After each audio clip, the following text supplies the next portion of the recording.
Hello दोस्तों, BK official में आपका बहुत बहुत स्वागत है। आज मैं बायोलॉजी का एक बहुत ही धमाकेदार क्लास लेकर के आया हूं जो कि कोशिका से संबंधित है। इस चैप्टर में मैं आपको कोशिका के सारे अंग के बारे में बताऊंगा। पादप कोशिका, जंतु कोशिका, इसके जितने भी अंग हैं कोशिका के, माइटोकॉन्ड्रिया, तारक, लाइसोसोम, सेंट्रोसोम, सबको मैं विस्तार पूर्वक बताने वाला हूँ। तो आइए जल्दी से वीडियो को शुरू करते हैं और पूरा विस्तार से कोशिका चैप्टर को देखते हैं। तो आइए शुरू करते हैं और देखते हैं कोशिका चैप्टर। तो कोशिका जो है, कोशिका की खोज 1665 ईस्वी में रॉबर्ट हुक ने किया था। इन्होंने किया था, रॉबर्ट हुक ने किया था, और इसने मृत कोशिका की खोज की थी, जिसके लिए इन्हें फादर ऑफ साइटोलॉजी कहा जाता है। रॉबर्ट हुक को फादर ऑफ साइटोलॉजी कहा जाता है।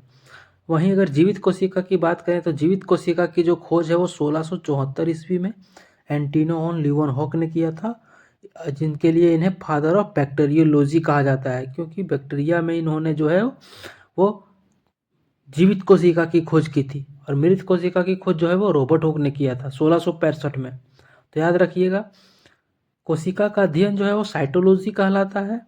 और कोशिका जो है प्रत्येक जीवधारी की संरचनात्मक एवं क्रियात्मक इकाई होती है, क्योंकि सभी जीवों का जो शरीर है वो कोशिका से मिलकर बनी होती है। इसलिए कोशिका को जो है संरचनात्मक एवं क्रियात्मक इकाई कहते हैं, क्योंकि सभी जीवों का शरीर का जो संरचना जो है वो कोशिका से मिलकर ही होती है। ठीक है, इसलिए इसे संरचनात्मक इकाई कहा जाता है।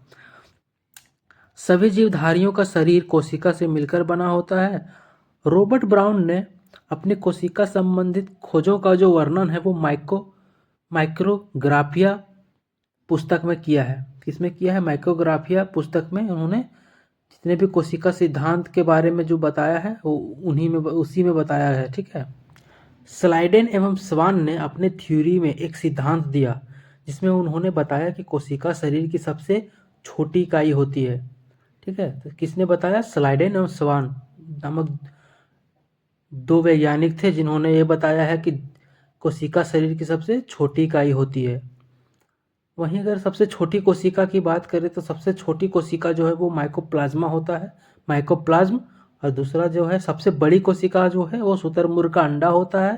शायद आपको पता होगा, ये हमने पहले 9-10 में ये पढ़ा है कि सबसे बड़ी कोशिका शुतुरमुर्ग का अंडा होता है।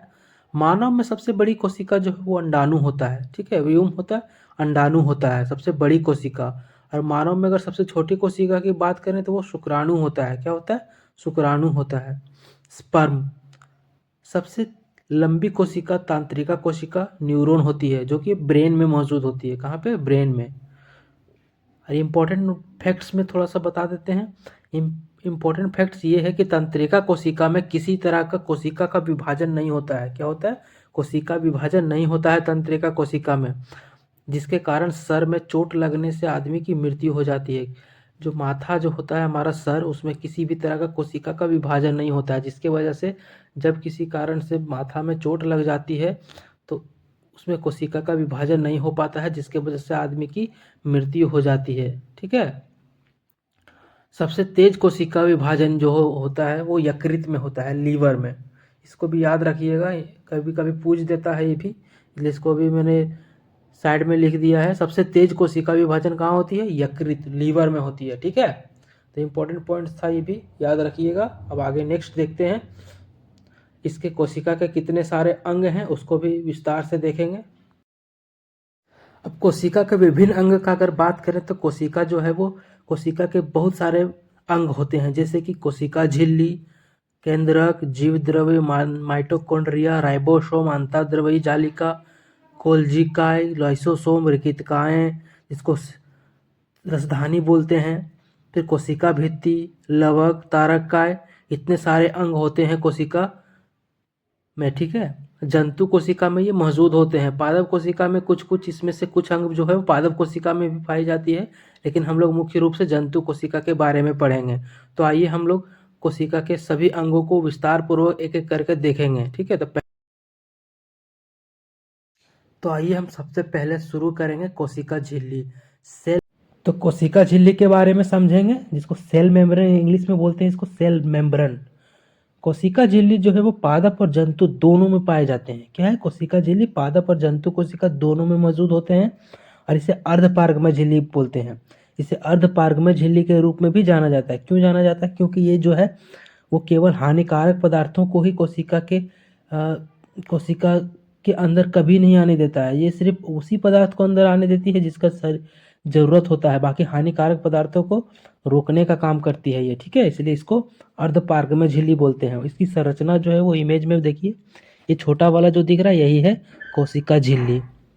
कोशिका झिल्ली जो है वो हमारे शरीर में जो है, हमारा जो चमड़ी होता है ना, पतला सा त्वचा जो ऊपर वाला चमड़ी, उसी को कहते हैं हम लोग कोशिका झिल्ली। वही होता है जब हम लोग गिर जाते हैं, गिरने के वजह से कटते हैं, फटते हैं, जो बाहर का जो परत जो हमारा होता है, जो छिल जाते हैं, वही होता है कोशिका झिल्ली। कोशिका झिल्ली के छिलने के कारण से क्या होता है, अंदर की जो कोशिका होती है वो मर जाती है, जिसके वजह से बहुत ज़्यादा दर्द होता है। तो वही है कोशिका झिल्ली, तो सबसे बाहरी परत होता है ये। देखिए ये फिगर जो देख रहे हैं, साइड वाला फिगर, ये जो एरो से हम दिखा रहे हैं, यही है कोशिका झिल्ली। यहीं पे कोशिका झिल्ली पाई जाती है, एकदम बाहरी झिल्ली, पतली सी झिल्ली होती है कोशिका, ठीक है, कोशिका झिल्ली।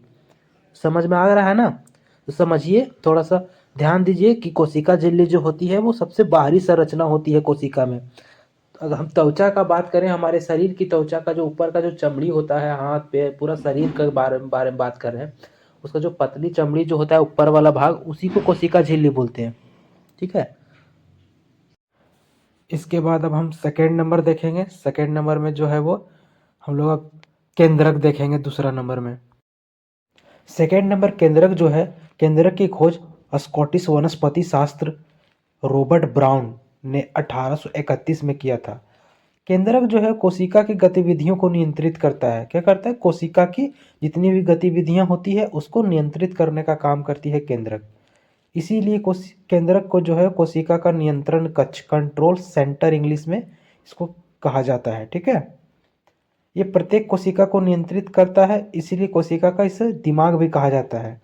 क्या कहा जाता है? कोशिका का दिमाग। एंडोप्लाज्मिक रेटिकुलम, केंद्रीय कला, राइबोसोम, माइटोकॉन्ड्रिया, क्रोमैटिन जालिका और जितने भी इसके कक्षीय होते हैं, कक्षीय केंद्र, जैसे कि छिद्र हो गया, द्रव हो गया, सबको ये नियंत्रित करने का काम करता है केंद्रक।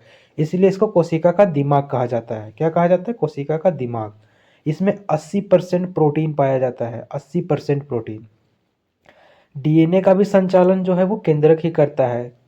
डीएनए के अंदर आरएनए मौजूद होता है, डीएनए को, आरएनए को, सबको ये नियंत्रित करने का काम केंद्रक ही करता है, ठीक है।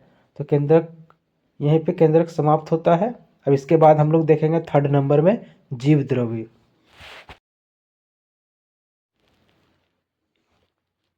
थर्ड हमारा है जीव द्रव्य, प्रोटोप्लाज्म। इसका नाम, इसको बोलते हैं प्रोटोप्लाज्म। इसकी खोज जो है वो पुरकिंजे ने 1839 में किया था, और यह एक तरल और गाढ़ा पदार्थ होता है। क्या होता है? तरल पदार्थ होता है ये, जिससे हेक्सले ने इसे जीवन का भौतिक आधार बताया है, क्योंकि इसके सभी जैविक क्रियाएं जो होती है वो इसी द्रव के अंदर होती है। इसमें भी 80% तक का जो भाग होता है वो इसमें जल भरा होता है। 80% भाग क्या होता है? जल होता है इसमें। ये संरचना जो दिख रहा है यही है जीव द्रव्य। जीव द्रव्य दो प्रकार के होते हैं। कौन कौन से? तो पहला होता है कोशिका द्रव, जो कि कोशिका को सूखने से बचाती है, और दूसरा होता है केंद्रीय द्रव, न्यूक्लियो फोटोप्लाज्म, प्रोटोप्लाज्म, ठीक है, न्यूक्लियो। केंद्रक द्रव जो होता है, वो जो होता है केंद्रक द्रव, कोशिका का नियंत्रण केंद्र होता है, और आनुवंशिकी जानकारी जैसे कि डीएनए और आरएनए को सुरक्षित रखने का काम करती है। इसके अंदर जीन भी मौजूद होती है जो अभिव्यक्ति को नियंत्रित करता है। प्रोटीन संश्लेषण के लिए भी आवश्यक राइबोसोम का निर्माण जो है वो जीव द्रव्य ही करता है। क्या करता है? राइबोसोम का निर्माण भी यही करता है, जीव द्रव्य, क्योंकि ये 80% भाग तक इसमें जल भरा होता है, जो प्रोटीन के संश्लेषण में बहुत बड़ा भूमिका निभाती है। राइबोसोम के साथ मिलकर के ये प्रोटीन का संश्लेषण करती है जीव द्रव्य, इसीलिए जीव द्रव्य भी बहुत इंपॉर्टेंट है, इसको भी जान लीजिए। अब नेक्स्ट है माइटोकॉन्ड्रिया। माइटोकॉन्ड्रिया जो है, इसकी खोज अल्टमैन ने सन 1886 में किया था। कब किया था? तो 1886 में किया था। बाद में कार्ल बेंडा ने इसका नामकरण 1898 में माइटोकॉन्ड्रिया किया, ठीक है। माइटोकॉन्ड्रिया इसका नामकरण कर दिया। कब? 1898 में। इसकी खोज का अगर बात करें तो अल्बर्ट वन कोलिकर को भी माना जाता है। आप गूगल सर्च करिएगा तो माइटोकॉन्ड्रिया का खोज जो है वो अल्बर्ट ओन कोलिकर 1897 दिखाता है, लेकिन जितनी भी किताबें जो छपी है उसमें अल्टमैन दिखाता है इसका खोज। तो हम लोग मुख्य रूप से जानेंगे किसकी खोज जो है अल्टमैन ने ही किया था, हम लोग वही पढ़ते हैं, शुरू से वही पढ़ते आ रहे हैं। अगर एग्जाम में कहीं कोलिकर दिया रहेगा तब कोलिकर को ही टिक करिएगा, ठीक है। ये है माइटोकॉन्ड्रिया, इमेज में जो दिख रहा है ये माइटोकॉन्ड्रिया है। अब हम लोग माइटोकॉन्ड्रिया के बारे में पूरा विस्तार से। माइटोकॉन्ड्रिया के आंतरिक दीवारों को क्रिस्टी कहा जाता है। क्या कहा जाता है?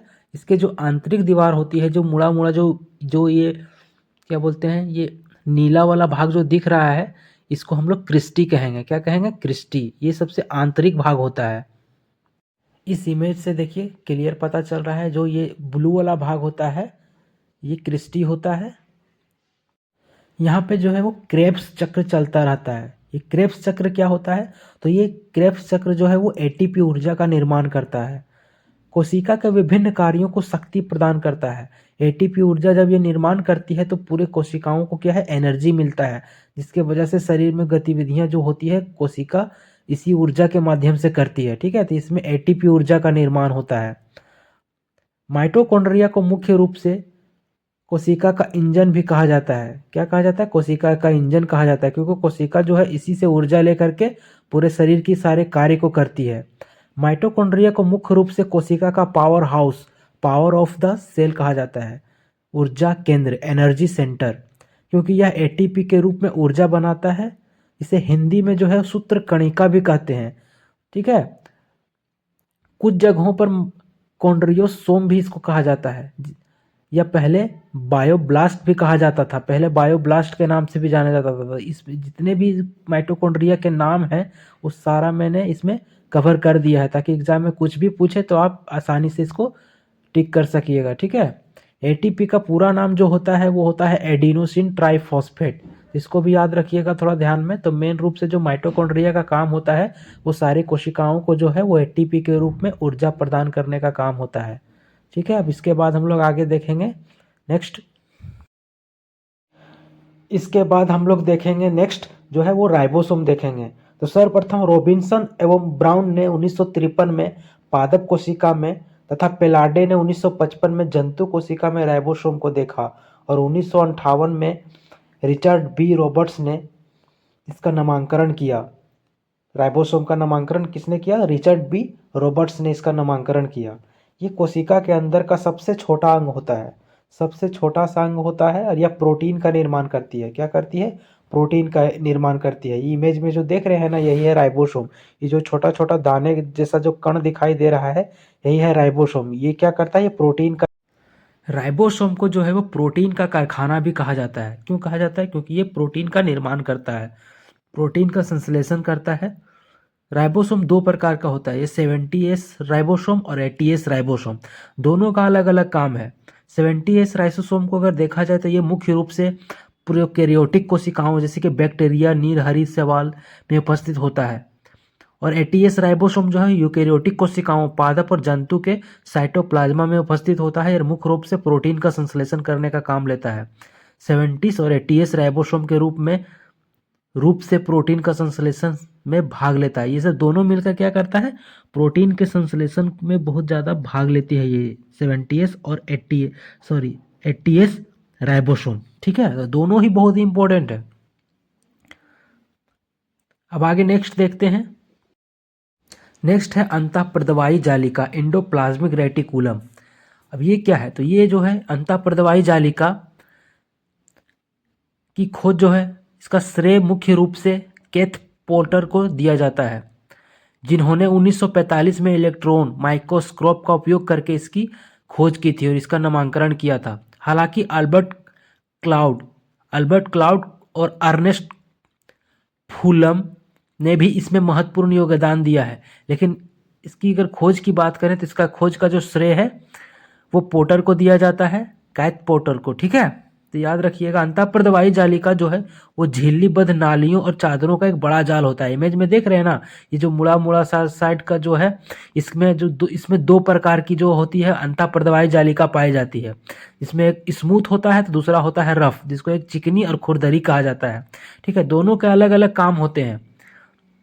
तो पहला देखते हैं स्मूथ चिकनी अंतःप्रवाही जालिका क्या करती है। तो इसकी सतह चिकनी होती है, यह कार्बोहाइड्रेट और वसा का निर्माण करती है। चिकनी क्या करती है, कार्बोहाइड्रेट और वसा का निर्माण करती है। और वहीं रफ जो है खुरदरी, ये राइबोसोम के साथ मिलकर प्रोटीन का संश्लेषण करता है, प्रोटीन का निर्माण करता है। तो दो प्रकार की इसमें जो होती है अंतःप्रवाही जालिका मौजूद होते हैं, चिकनी और खुरदरी, दोनों का हमने जान लिया काम क्या होता है। इसके बाद अब हम लोग नेक्स्ट देखेंगे,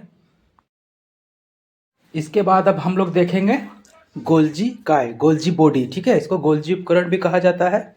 तो गोल्जी बॉडी की जो खोज है वो जीव वैज्ञानिक कैमिलो गोल्जी ने सन 1898 में की थी। और उन्होंने उल्लू की तंत्रिका कोशिकाओं, नर्वस सेल का अध्ययन करते हुए समय धातु अभिरंजन तकनीक का उपयोग करके इस कोशिका अंग की पहचान की थी। क्या किया था, इसने एक मेटल स्टैनिंग किया था, उसी के माध्यम से उसी तकनीक का उपयोग करके जो है कोशिका के एक विभिन्न अंग जिसका नाम गोल्जी काय है, इंग्लिश में इसको गोल्जी बॉडी कहते हैं, इस अंग की पहचान की थी, जिससे उन्होंने शुरू में आंतरिक जालीदार, इंग्लिश में इसको इंटरनल रेटिकुलर अपैरेटस कहा जाता है, और इसी की इन्होंने खोज की थी। कैमिलो गोल्जी को इस संरचना की पहचान के लिए 1906 में जो है नोबेल पुरस्कार से भी सम्मानित किया गया है। कब, 1906 में। तो याद रखिएगा, इंपॉर्टेंट पॉइंट्स है।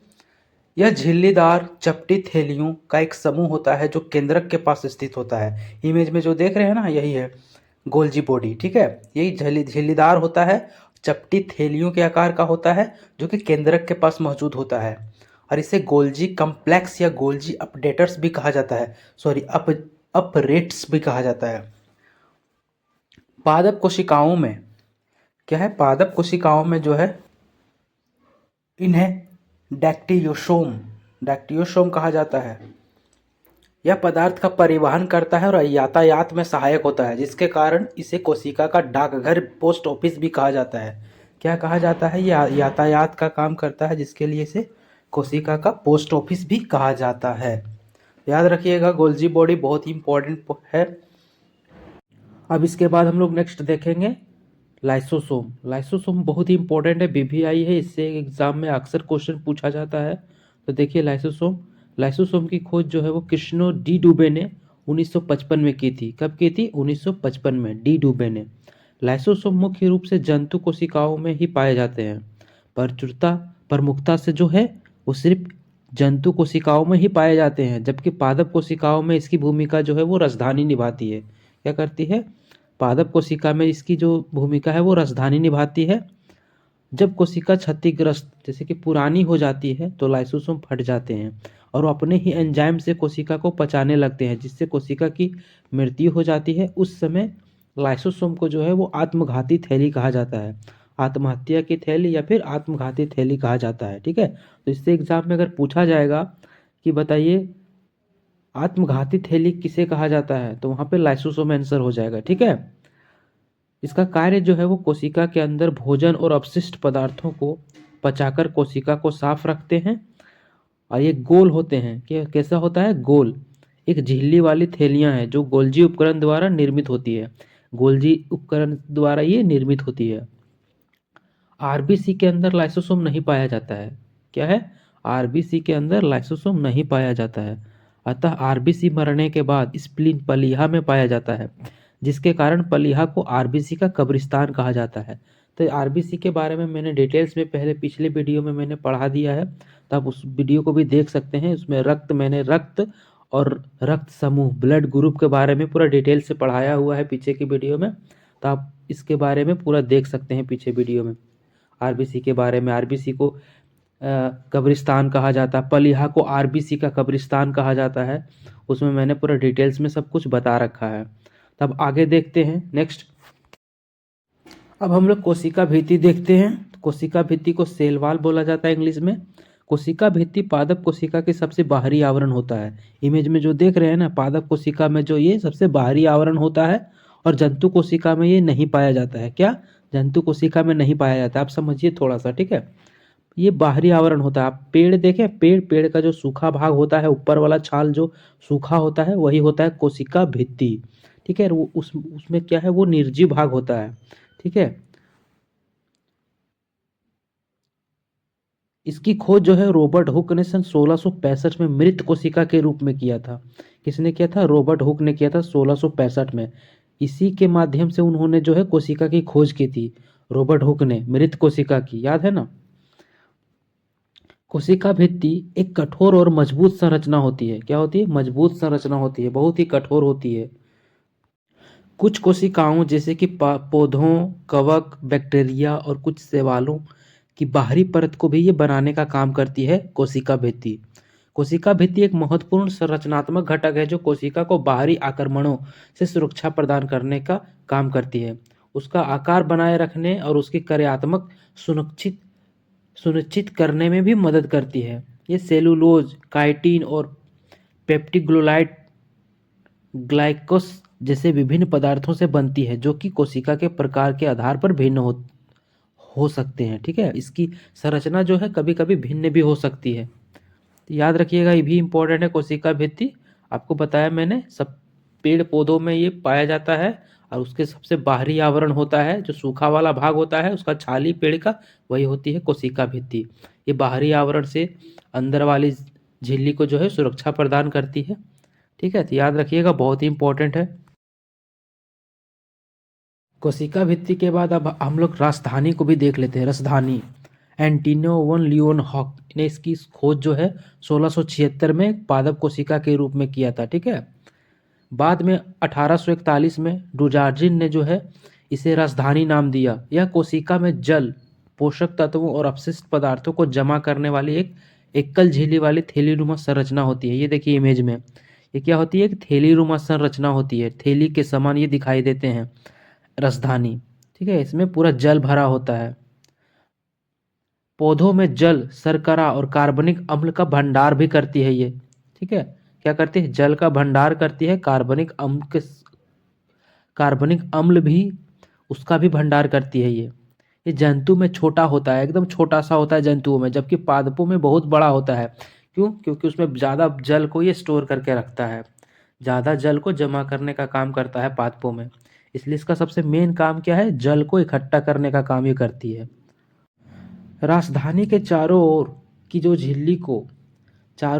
झिल्ली होती है उसको टोनोप्लास्ट कहा जाता है। क्या कहा जाता है? टोनोप्लास्ट, जिसे 1885 में डी व्रिस ने नामित किया था। किसने किया था? डी व्रिस ने, तो इसको भी याद रखिएगा, ये बहुत ही इंपॉर्टेंट है। डी व्रिस ने 1885 में इसका नामकरण टोनोप्लास्ट किया था। ठीक है, तो मैंने जितना भी इसमें क्वेश्चन बना, मैंने सबको एक स्लाइड में इसको ऐड कर दिया है ताकि एक भी क्वेश्चन बाहर ना जाए। ठीक है, तो याद रखिएगा। अब नेक्स्ट देखेंगे आगे। अब नेक्स्ट जो है वो है तारक काय, सेंट्रोसोम। सेंट्रोसोम जो है इसकी खोज मुख्य रूप से बोबरी ने किया था, टी बोबरी।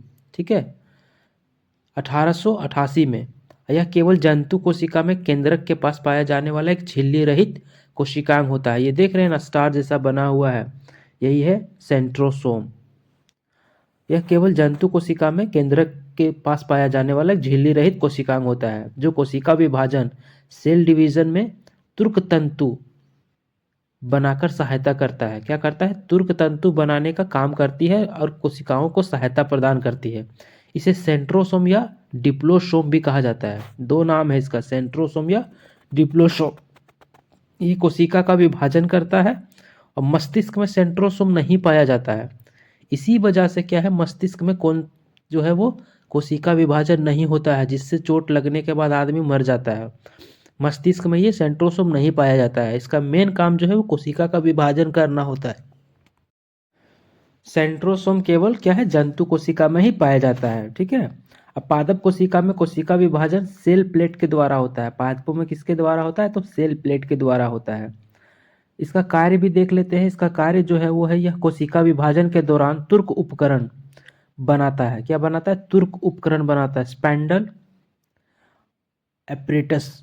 ठीक है, यह सीलिया और फ्लैजिला के लिए आधारकाय का निर्माण करता है, बेसल बॉडी का भी निर्माण करता है। ये इस शुक्राणुओं की पूंछ का भी निर्माण करती है। शुक्राणुओं में जो पूंछ की संरचना दिखाई देती है उसका भी निर्माण तारकाय सेंट्रोसोम ही करती है।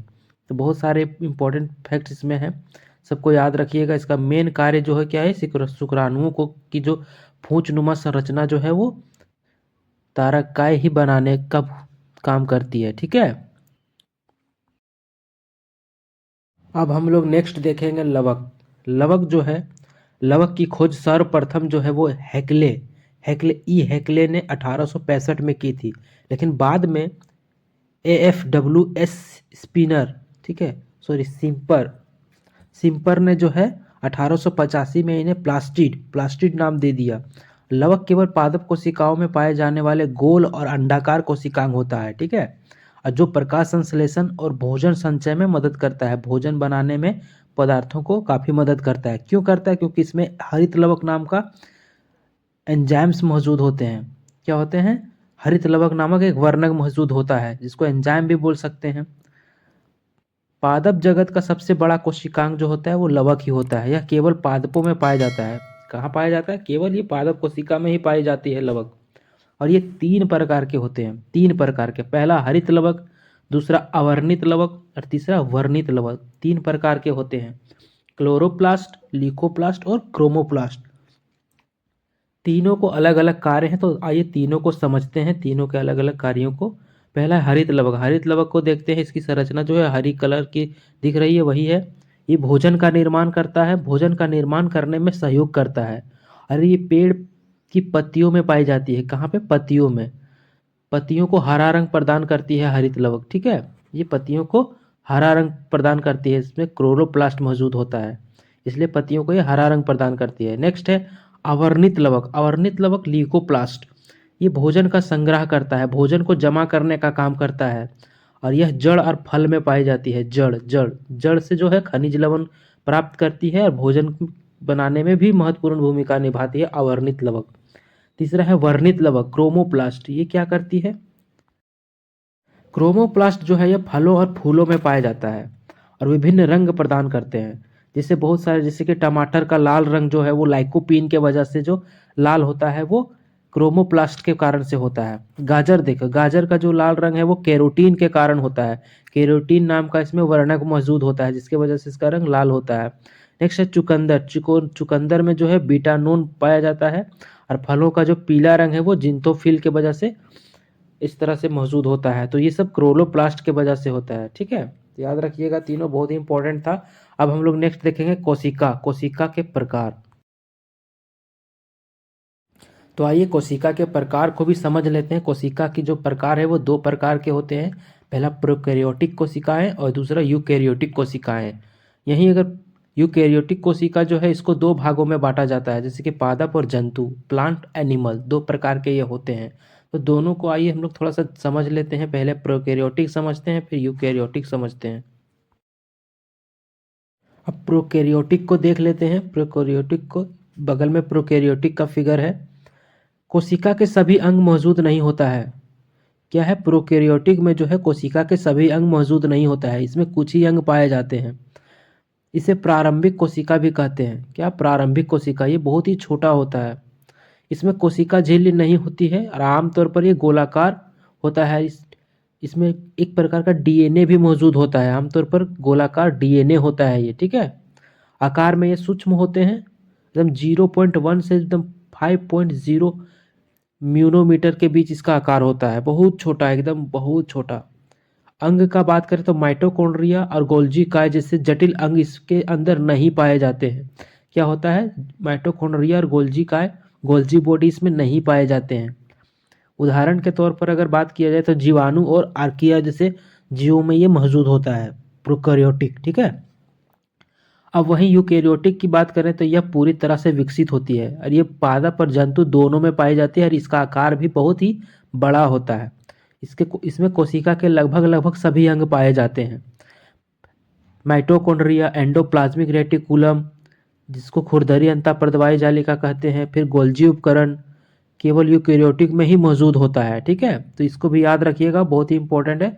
यूकैरियोटिक में जो है वो कोशिका के लगभग लगभग सारे अंग मौजूद होते हैं, इसलिए ये बहुत बड़ी होती है। यूकैरियोटिक में भी जो है वो डीएनए मौजूद होता है, लेकिन ये एक रेखीय लीनियर के रूप में ये मौजूद होता है, ठीक। आगे की वीडियो में मैं इसके डीएनए के बारे में भी बात करूंगा। तो भी बस इतना जानिए कि यूकैरियोटिक कोशिका में भी डीएनए मौजूद होता है और ये पादप और जंतु दोनों में भी पाए जाते हैं, ठीक है। अब आगे हम लोग समझेंगे पादप कोशिका और जंतु दोनों को। यूकेरियोटिक कोशिका के दो प्रकार के भाग होते हैं जो कि पादप और जंतु के रूप में इसको वर्गीकृत किया गया है। तो आइए दोनों को भी समझने का काम करते हैं। सबसे पहला पादप प्लांट सेल। प्लांट सेल जो है इसमें कोशिका के लगभग बहुत सारे अंग मौजूद होते हैं, और जंतु कोशिका एनिमल सेल में भी कोशिका के बहुत सारे अंग मौजूद होते हैं। हमने जितने भी अंग पढ़े हैं कोशिका वो सारे के सारे जंतु कोशिका में मौजूद होते हैं। उसके बारे में हम लोग एक एक करके जानकारी ले ली है। तो आइए पादप कोशिका को समझते हैं। पादप कोशिका जो है वो जंतु कोशिका से बड़ी होती है। क्या होती है? जंतु कोशिका से बड़ी होती है। पादप के बारे में ऐसे भी समझ सकते हैं, पेड़ पौधा जो होता है वो मनुष्यों से जंतुओं से बहुत बड़ा होता है। इसमें क्लोरोफिल पाया जाता है। क्लोरोफिल क्या करता है? तो क्लोरोफिल अलग अलग प्रकार के होते हैं।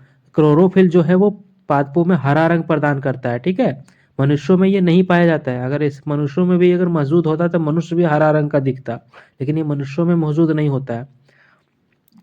इसकी राजधानी बड़ी होती है। मैंने पहले भी बताया था, इसका वॉक्यूल्स जो होता है बहुत बड़ा होता है, क्योंकि जल को बहुत ज़्यादा स्टोर करके रखता है। वहीं अगर जंतु कोशिका की बात करें तो जंतु कोशिका जो है पादप से छोटी होती है, और इसमें क्लोरोफिल नहीं पाया जाता और ये आकार में गोलाकार होती है। और क्या है, इसमें छोटी रसधानी मौजूद होती है, एकदम छोटा सा। आपको पहले बताएं पीछे, रसधानी इसमें छोटा सा मौजूद होता है। अब हम इसके बाद इन दोनों का अंतर देख लेते हैं, पादप और जंतु में क्या अंतर होते हैं। तो इसमें पादप कोशिका में कोशिका भित्ति पाई जाती है, वहीं जंतु कोशिका में कोशिका भित्ति नहीं पाई जाती है। कोशिका भित्ति क्या होता है? मैंने बताया कि पेड़ पौधों का जो छाल होता है ऊपर का सूखा भाग, वही कोशिका भित्ति होती है। नेक्स्ट है पादप कोशिका की बात करें तो इसमें हरित लवक पाए जाते हैं, और वहीं जंतु कोशिका में हरित लवक नहीं पाए जाते हैं। इसमें सेंट्रोसोम उपस्थित होता है पादप में, जबकि सेंट्रोसोम पादप में उपस्थित नहीं होता है, सेंट्रोसोम नहीं पाया जाता है। ठीक है, और इधर जंतु कोशिका की बात करें तो इसमें सेंट्रोसोम पाया जाता है। रेखितकाएं बड़ी होती है और संख्या में कम होती है, जबकि रेखितकाएं इसमें बहुत छोटी होती है लेकिन संख्या में बहुत अधिक होती है जंतु कोशिका में। केंद्रक परिधि की ओर हो सकता है। इसमें केंद्रक जो है, इसमें अधिकांश जंतु कोशिकाओं में केंद्रक मध्य में होता है, बीचों बीच पाया जाता है, और इसमें परिधि की ओर हो सकता है पादप में। तो हमने इसके सारे अंतर को भी समझ लिया है। यहीं पे इस चैप्टर का जो अंत होता है। तो कोशिका के बारे में हमने जितना भी फैक्ट्स था सारे से सारे इस वीडियो के माध्यम से बता दिया है। अब इस वीडियो में कुछ बचा नहीं है, बस इतना ही। एग्ज़ाम में इससे बाहर नहीं पूछा जाएगा। तो अगर ये वीडियो आपको अच्छी लगी होगी तो वीडियो को लाइक कर दीजिएगा और चैनल को सब्सक्राइब कर दीजिएगा। वीडियो देखने के लिए आपका बहुत बहुत धन्यवाद।